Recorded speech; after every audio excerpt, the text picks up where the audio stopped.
Céline Aurel, vous êtes comédienne, metteuse en scène et autrice. Vous avez étudié la philosophie à Rennes et en Pologne, puis la mise en scène à Bruxelles. En 2011, vous avez créé la compagnie Diplex avec Arnaud Poirier. Vous avez écrit et mis en scène Enfant Zéro en 2012, Eden Experience en 2016. Diplex travaille aussi sur des formes hybrides comme UR en 2012, La Promeneuse en 2013 et No More Future. Plus récemment, vous avez créé Halloween Together et My Story, qui explorent les thématiques liées aux nouvelles technologies et au monde numérique qui nous entoure. Aujourd'hui, vous travaillez sur une nouvelle création, Summertime, et vous êtes artiste associé à la Comédie de Caen sur le prochain mandat de Martial Di Fonzobo de 2021 à 2024. Merci. Alors oui, donc je suis invitée aujourd'hui pour parler de ce projet de création, Summertime, puisque le gros sujet de cette future pièce, ce sont les utopies numériques, d'où le lien avec le sujet du jour. Et donc, pour vous parler de ce projet, donc c'est un projet de pièce, donc la pièce n'est pas écrite. Donc, je vais vous parler un peu du processus qui m'a conduit à ce désir de parler des utopies du numérique. Et puis, je vais vous lire un extrait à la fin. Enfin, c'est pas un extrait, c'est un bout de texte, un texte qui est en chantier, donc c'est une première. Comme tu l'as dit dans ma petite biographie, je viens de la philosophie. Et avant de me consacrer au théâtre, j'ai fait des études de philo. Et en fait, avec le théâtre, j'ai vraiment trouvé un espace pour expérimenter des questions que je me posais. Enfin, le théâtre m'est apparu comme un formidable espace d'expérimentation des possibles à plusieurs, puisqu'on est souvent un collectif quand on fait une pièce de théâtre. Et donc, quand j'ai commencé à écrire et à mettre en scène mes premiers spectacles, je me posais toujours des questions au départ philosophiques ou politiques ou sociétales.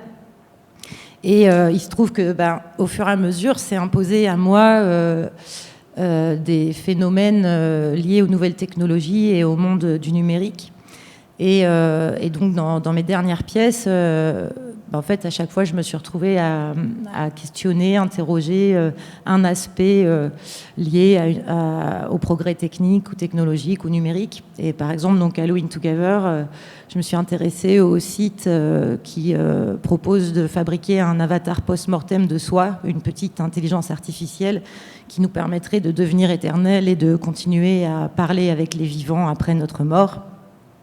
Et donc de ça, en fait, j'ai écrit une petite série, une série théâtrale, qui a pris la forme d'un récit d'anticipation futuriste, pas forcément dystopique, mais pas forcément non plus très joyeux.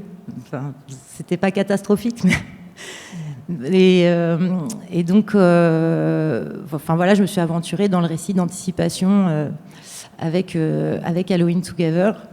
Et avec la question de notre devenir post-humain, de notre devenir IA.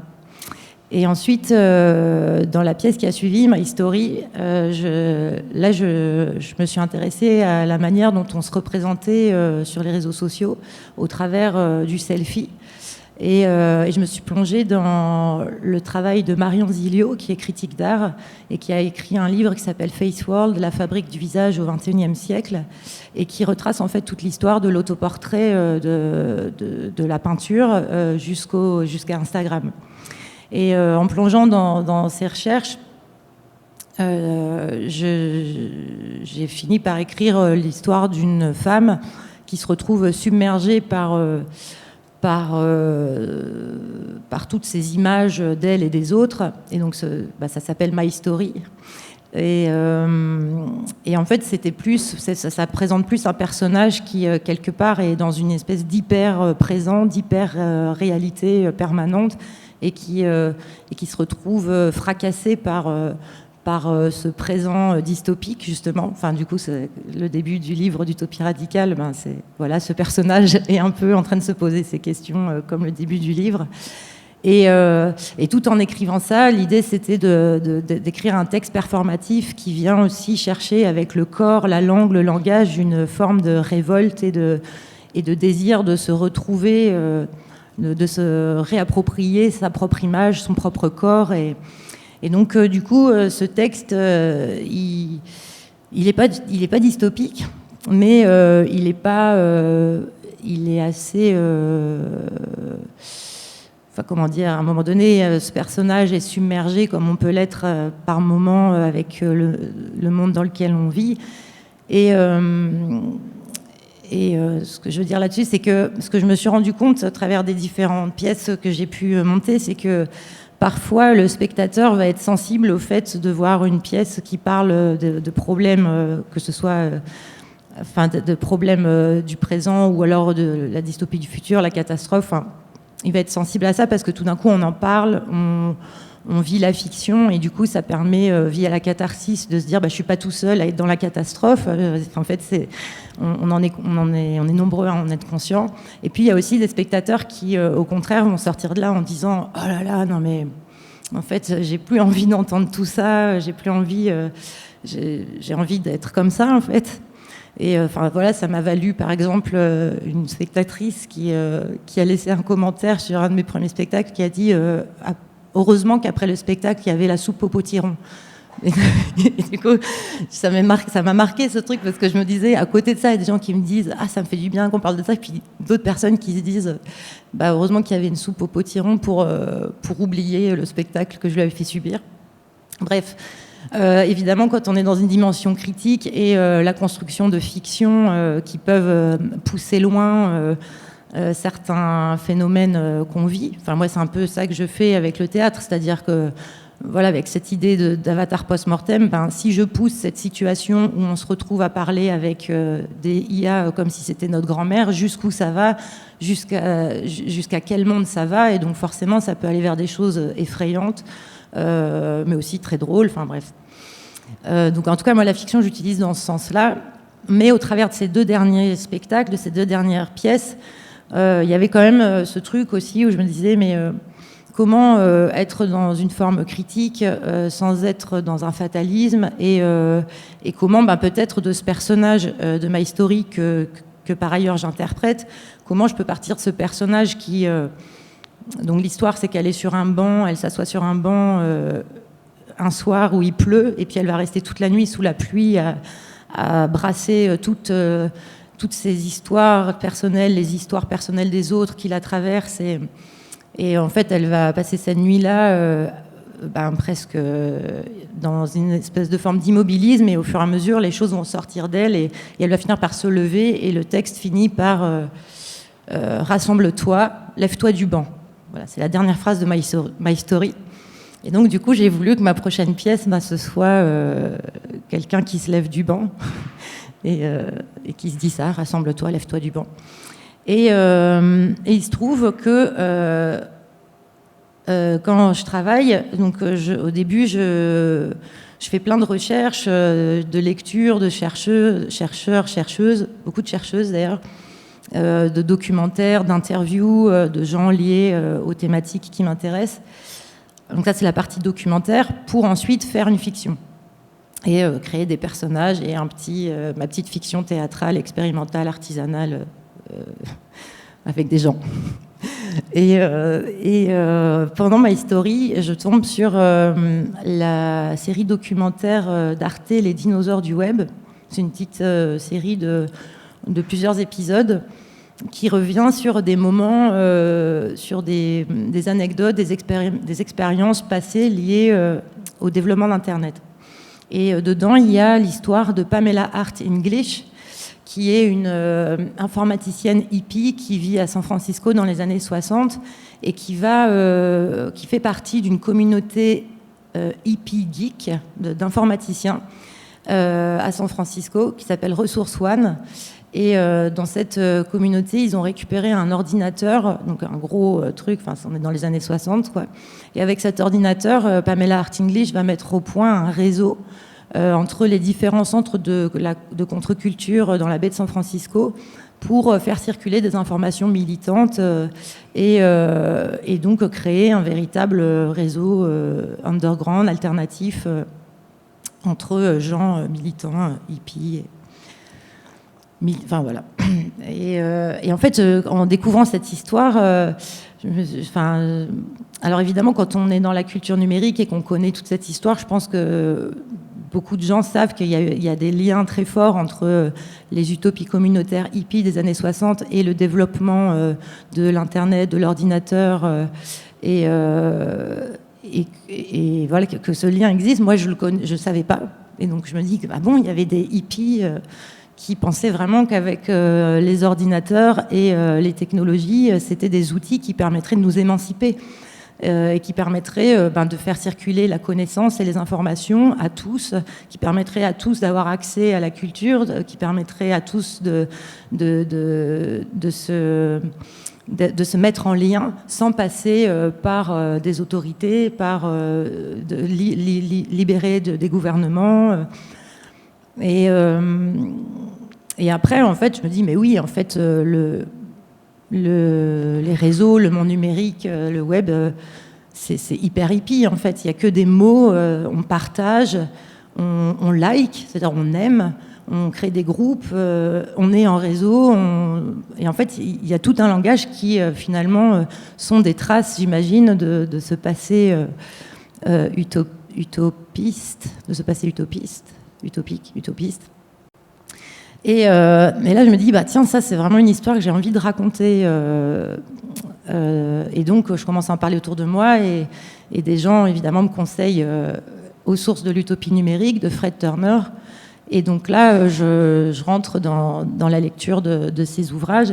Et je découvre toute cette histoire de gens qui, dans les années 60-70, étaient entre des centres communautaires, comme Steve Jobs ou Steve Wozniak, à prendre du LSD et à vivre des expériences avec les communautés hippies, et en même temps à fabriquer leurs ordinateurs dans des clubs informatiques, et comment toutes ces choses elles se sont influencées. Et alors après, je ne vais pas rentrer dans l'histoire de Fred Turner et du livre, mais à partir de là, je me suis dit que j'avais envie d'écrire une pièce là-dessus, parce qu'en fait, plein de gens ignorent ces histoires de gens qui rêvaient d'un monde technologique autre que celui dans lequel on vit. Et clairement, aujourd'hui, on est plutôt dans un monde technologique anxiogène et plus du tout un monde où on a l'impression que ça nous libère ou que ça nous réunit vraiment, mais en tout cas que ça nous asservit, que ça nous rend plutôt addicts, et que c'est venu s'insinuer à plein d'endroits de nos vies intimes et collectives. Et qu'on en est plutôt esclave, et on est plutôt dans ce moment-là, alors qu'en fait, à l'origine, alors pas à l'origine, mais derrière ces outils, il y a des gens qui ont rêvé ce monde autrement, des utopies passées. Et je me suis dit, je vais rentrer dans cette recherche de où sont ces utopies passées, est-ce qu'elles existent encore aujourd'hui, qui sont les gens qui essayent encore de créer des outils technologiques qui seraient véritablement vertueux, ou en tout cas qui échapperaient à la logique du technolibéralisme majoritaire. Et à ce moment-là, donc c'est l'été dernier, le CDN, donc le Centre National Dramatique de Caen, je suis artiste associée, et le Dôme me propose de refaire un laboratoire participatif avec des étudiants, comme on a fait ça fait 4 ans qu'on fait ça. Et là, il me propose d'en refaire un sur ce nouveau projet. Ah, il me reste 5 minutes. Ah bon, d'accord, parce que je ne vais pas avoir le temps de lire le texte. Ah oui, donc là, je vais faire très vite. Et donc, eh bien, donc du coup, alors, il me propose de faire j'y suis presque au texte.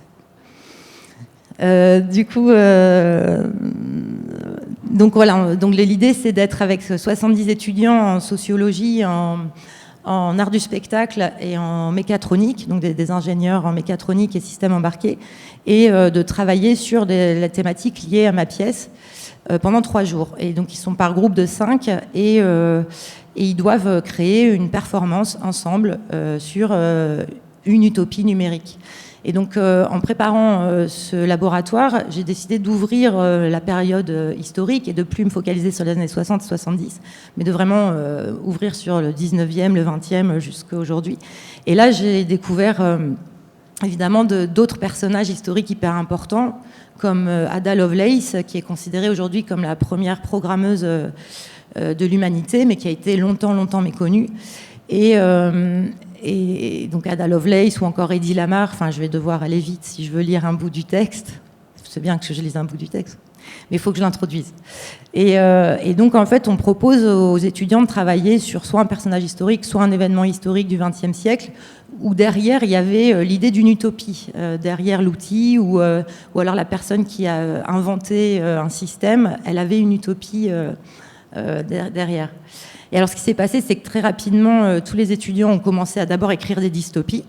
Et donc, du coup, il a fallu leur dire « Mais non, on a quand même parlé d'utopie ». Alors, donc, revenir sur les questions de utopie, dystopie.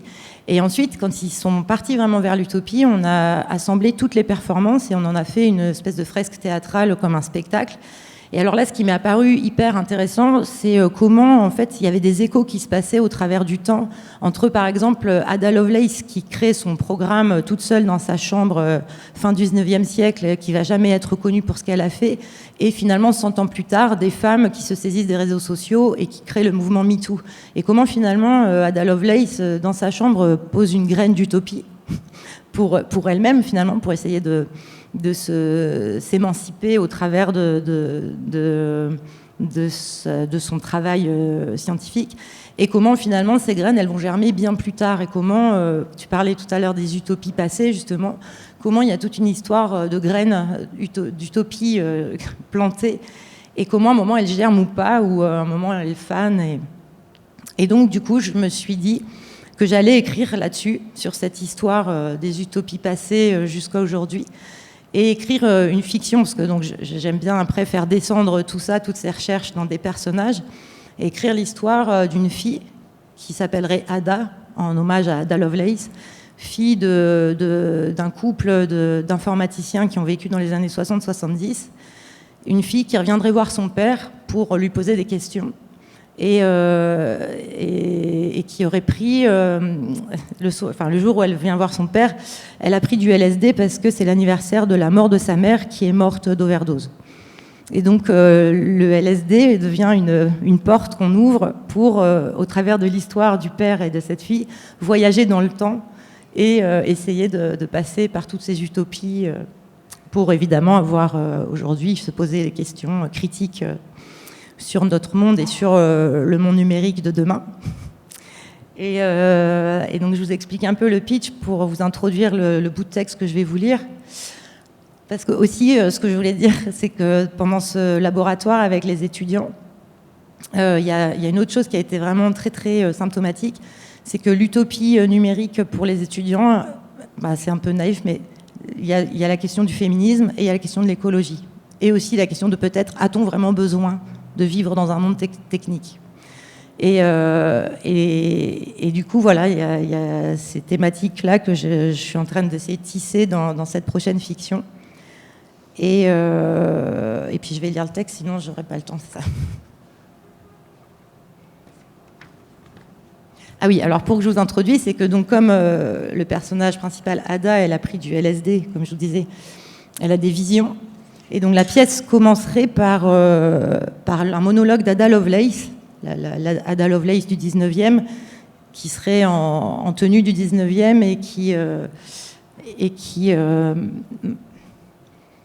ce serait en anglais. Donc ça commencerait par un texte assez classique, avec son père qui serait sur un transat. Donc le père d'Ada Lovelace, c'était Lord Byron. Ça c'est vrai, elle est vraiment la fille de Lord Byron. Donc ça commencerait de manière un peu classique en anglais. Bon, là, c'est en français parce que je ne sais pas éclairer en anglais. Et voilà, elle serait en robe comme ça et elle marcherait le long d'une piscine vide, puisque l'action se passerait au bord d'une piscine vide à San Francisco. Et là, je repasse ici. Pourquoi on aime papa? Pourquoi l'amour fait si mal?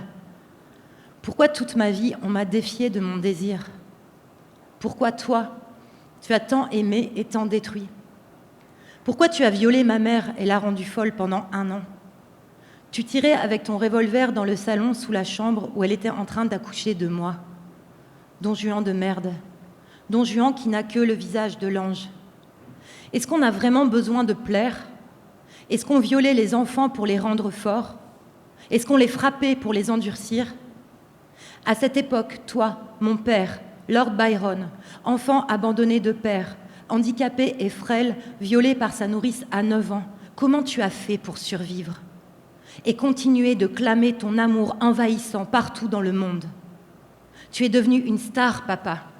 Lord Byron, le poète le plus célébré du 19e siècle de toute l'Angleterre. Et moi, ta fille, jamais tu m'as aimée. Juste sur ton lit de mort où tu as prononcé mon nom, Ada. Moi, ta fille perdue, ivre de savoir et malade d'une société morbide. Pourquoi tu as séduit tant d'hommes et de femmes, abandonné ma mère et me laissé sa proie dans le vinaigre de sa rancœur?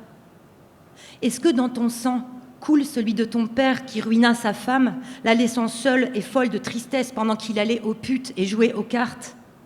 Est-ce que la folie se transmet et quand seront l'héritage?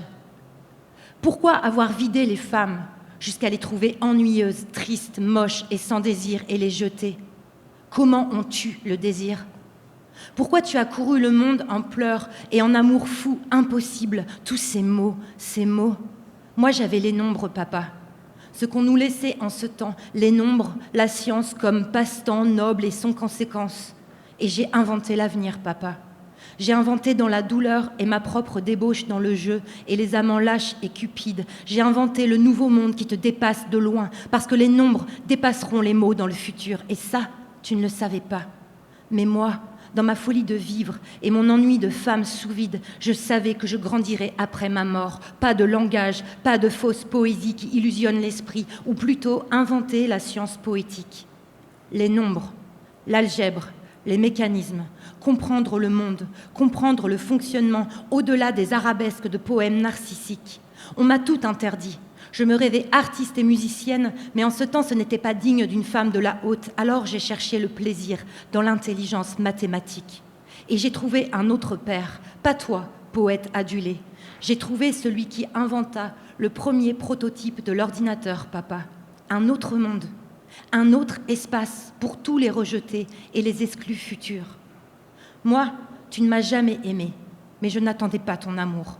Le mien, je l'ai trouvé ailleurs, dans mon cerveau, en ébullition pour créer. On a mis mon cœur en cage pour ne pas succomber à la douleur de l'amour comme toi. J'ai payé, mais j'ai creusé ma liberté quand même.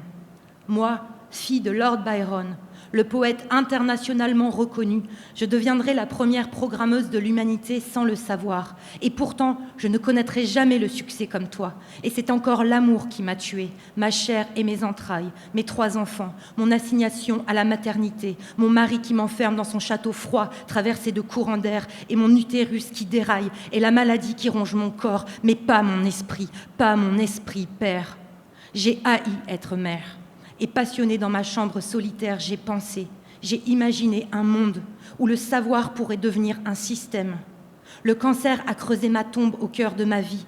Mon utérus s'est mis à saigner jusqu'à faire arrêter de battre mon cœur. Mais le potentiel en moi que j'avais arraché au monde des hommes s'est évanoui. C'est de toi que je mourrai, père. De ton monde patriarcal et violent, de l'agression permanente de mon corps dans une société de sang et de mystique évangile. J'ai cherché l'amour fou, mais l'amour fou tue, et les amants s'enfuient, car le véritable désir d'exister des êtres enfermés les effraie. Pourquoi tu écris l'amour fou pour rendre fou? Pourquoi la poursuite de l'autre nous aveugle et nous fait accepter tout jusqu'à se perdre soi? Pourquoi on cherche tant à être avec tous alors qu'on est seul?